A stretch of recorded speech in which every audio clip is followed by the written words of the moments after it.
Hello everyone and welcome back to the Fantasy Football Fix YouTube channel. My name's FPL Phillips and it's time for another episode of Eddie versus the Algorithm, a series where I take on a computer-generated team put together by the Fantasy Football Fix algorithm, predicted to score the most points for a game week of the FPL season.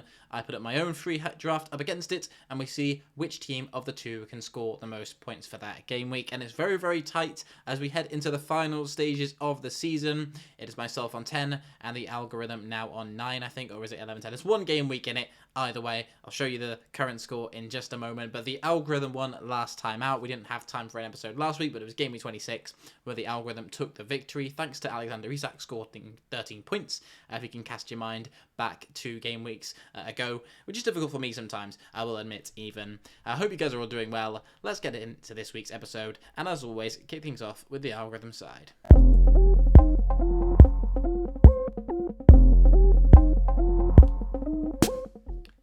So you will have to forgive me, I am recording this as some teams in the Premier League are still playing their Europa League and Conference League matches. So it's Man United, Tottenham and Chelsea in action as I record this video. But yeah, as you can see, the score is 11-10 now after last time out. And the algorithm is predicted 80 points for this game week. And I think in general, just a bit of discussion of Game Week 28, the general vibe is that rolling does seem to be a pretty good strategy for this game week if you can help it. If you've got an obvious injury, someone like a Lewis Hall who's out for the season, and you know you're going to replace him likely with a pretty obvious candidate anyway next game week, and you could use a nice fixture or a nice replacement this week, then by all means that kind of transfer you probably should still make. But otherwise, if there's ambiguous injuries, stuff that we don't have too much information on, such as Alexander Isak, people like that, if you can, holding off probably is a wise strategy. But overall, yeah, that is my thoughts really. Rolling if you can this week, because the double game weeks and all that is still up in the air and to be determined by FA Cup and all that as usual. We'll kick things off with the algorithm team then. That's what you're here for. And in goal, it's Alisson Becker. What a performance he put in the Champions League this week. Absolutely fantastic. Obviously doesn't translate into FPL points-wise, but Southampton at home is still a very, very nice fixture for Liverpool indeed. You do have to question when Alisson's in a team whether he's capitalising enough on that fixture for Liverpool, and I would say perhaps he is not, but that's the only downside I can see from picking a Brazilian in goal. In defence, we're going to see his teammate Trent Alexander-Arnold. There's no real shock that he makes it into this side, but he's alongside two Crystal Palace defenders in the form of Mark Gay and Munoz as well, who's going to be the standout pick of the Palace backline if you're looking to go for a player. Obviously, those two is difficult. They've got a blank coming up. Well, all these players that are in the team so far have a blank coming up in Game Week 29, so they're not really, unless you're on free hit 29, going to be candidates for bringing in. I'm more against the strategy of going free hit 29, but if you are on it and you don't own Munoz already, then I would recommend him probably as my top defender transfer, maybe if any, for this week. But I should stress that's only if you're free hitting in Game Week 29. I will try my best in my own personal team to keep him and bench him in Game Week 29. I was with him and Lewis Hall. Now it's very obvious I can just take out Lewis Hall, and I'm very glad that I'll be keeping hold of Munoz. He has looked good over the last few weeks. I think there's a bit of a lack of defender options at the moment as well, I will be saying. I don't think we're getting too many clean sheets and we're not seeing too many massive attacking threats. So as options go at the moment, he does look one of the nicest ones. Mark Gay, again, not really too much exciting there, not really too much to flirt about. But yeah, he is another way into the Crystal Palace backline if you want to go there.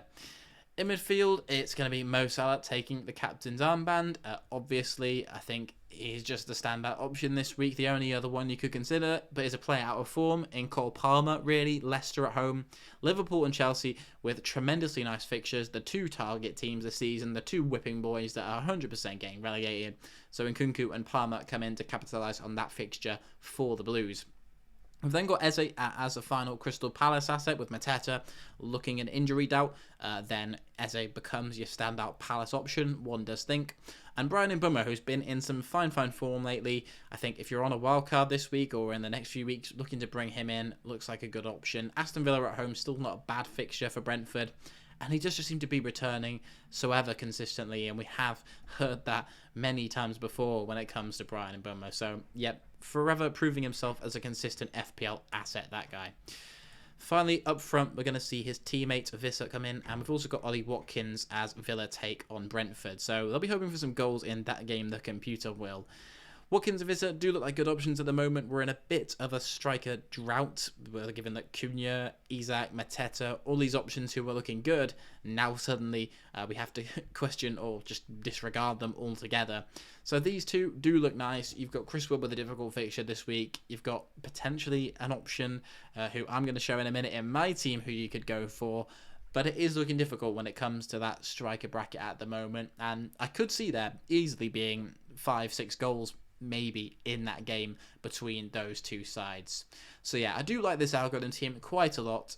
Let's see who's on the bench just to round things off. We've got Kukureya, Aït-Nouri and Onuachu, which is interesting as we move into my team and take a look at how it compares to this one.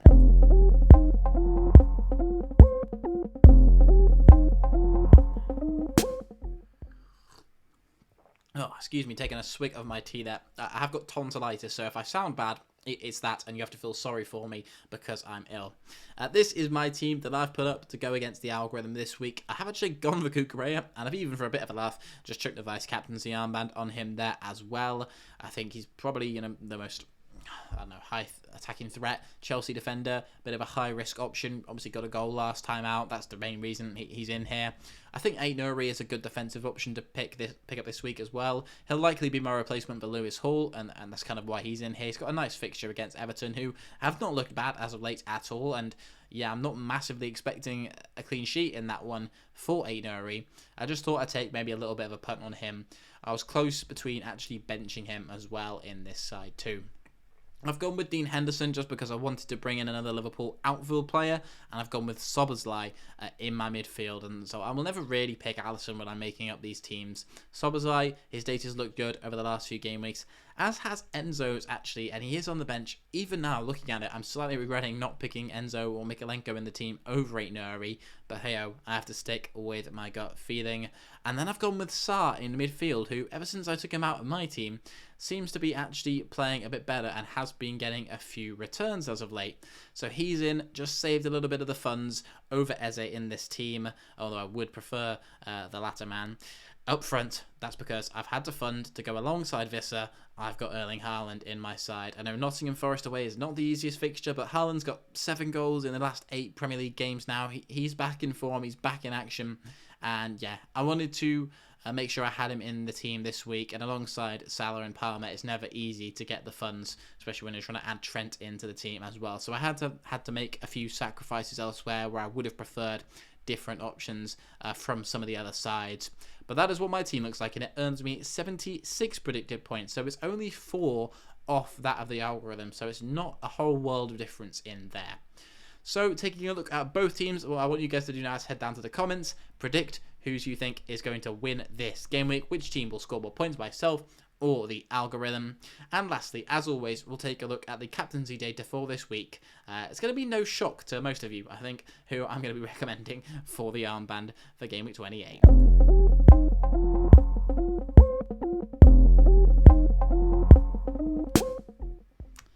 Yeah, Mo Salah. That I could just cut to the end of the video there, I guess. 11.4 predicted points. Cole Palmer's only on 8.3. The ownership's going to be crazy. The effective ownership's going to be absolutely mental. Southampton at home, best fixture you can have, I'd say. 2.73 expected goals conceded per 90 is a ridiculous statistic. Yeah, they're awful. Salah's good. End of story. Captain him this game week. If he blanks and you went for someone else, then kudos to you because you have the biggest balls, FPL manager-wise, that there can be. But yeah, other than that, I'll wrap up this video, let you guys get on with the rest of your day. Thank you for watching all the way to the end. If you did, leave a thumbs up if you did enjoy, please. That does make a difference to the channel here, and let us just know that you're just enjoying the video. It's just nice for me to see when I do look back as well. So if you'd be as kind to do that, then thank you very much. Other than that, yeah, I'll wish you a green arrow, hopefully, for this game week, and hopefully I'll see you in the next one. Goodbye.